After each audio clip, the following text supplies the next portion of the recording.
So Juneteenth has been celebrated in many parts of America for years.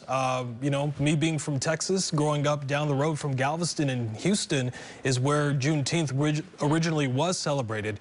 Of course, this year, it's really taken a life of its own, as we mentioned, now a federally recognized holiday. Yes, and that is very significant because Juneteenth being recognized as a federal holiday means that some things will change. People got the day off, but it's also getting a lot more attention than it's ever gotten before. And we want to talk about this moment in our nation's history with Congresswoman Barbara Lee, who's joining us here live tonight during KRON 4 News. Thank you so much for joining us. Thank you. So Glad to be with you. You were there when President Biden signed this into law this week. It's the video and the pictures that I saw. It's you standing next to Opal Lee, who's the 94-year-old activist who sort of spearheaded this whole movement, next to Kamala Harris. Can you take us to this moment when the president signed this into law and what that was like for you? Sure. Let me just take a moment, though, and just offer my thoughts and prayers and condolences to the family and friends of the young man who was shot so violently this evening at Lake Merritt, and for all of those who were injured, and praying for their recovery. And just say we have got to get the guns off the streets.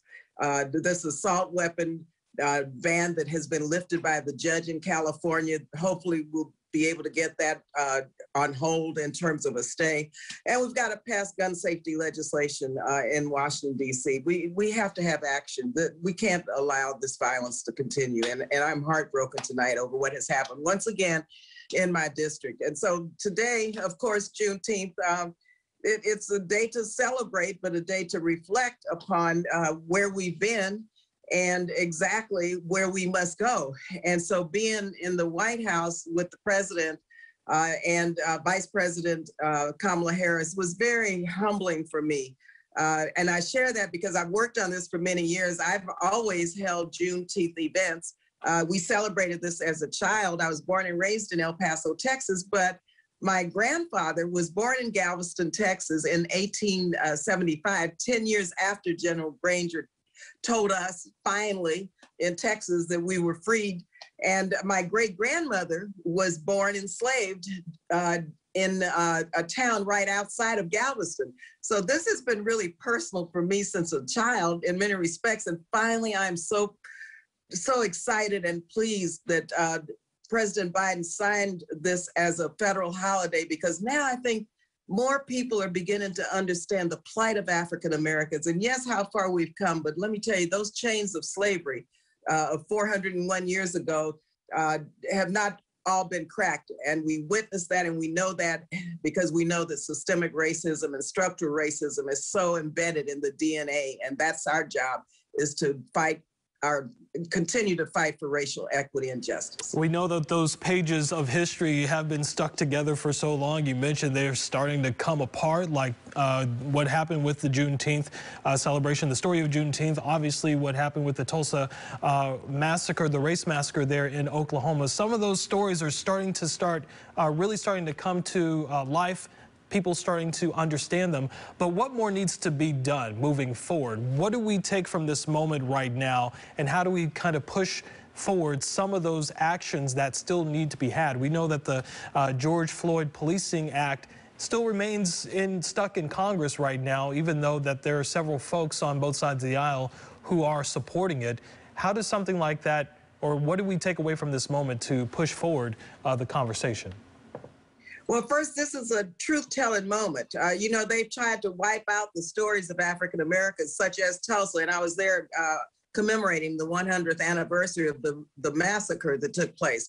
And so now states are trying to ban critical race theory that teaches about race and racist laws and policies. And so what we have to do is we have to insist that the African American community and our history be seen finally, and that Black lives do matter. But we also have to fight to make sure that police reform, the mass incarceration rates as a result of biased and unjust laws are reduced. But we also have to make sure that voting rights, H.R. 1, our For the People Act, H.R. 4, the John Lewis Voting Rights Act, that we get those passed. They have to go together, and we hope that the Senate will move, because what they're trying to do now is take us back to the days past Jim Crow. They're taking us back to the days where African Americans were considered only 3/5 of a human being. And so we need to take this moment of Juneteenth and recognize how far we've come, what it means now. And I've talked to so many African Americans who feel proud, who feel honored, who feel like they're being seen now and recognized, and their struggles are becoming understood. But now the next step is to pass laws and policies and close the gap. So that means HR 40. Reparations. We have to have that federal commission to study and develop reparations, because we cannot repair the damage without taking into account the damage that has been done for 400 years. And also my bill, HR 19, calling for a Truth, Racial Healing, and Transformation Commission. We've got to pass the George Floyd Justice and Policing Act.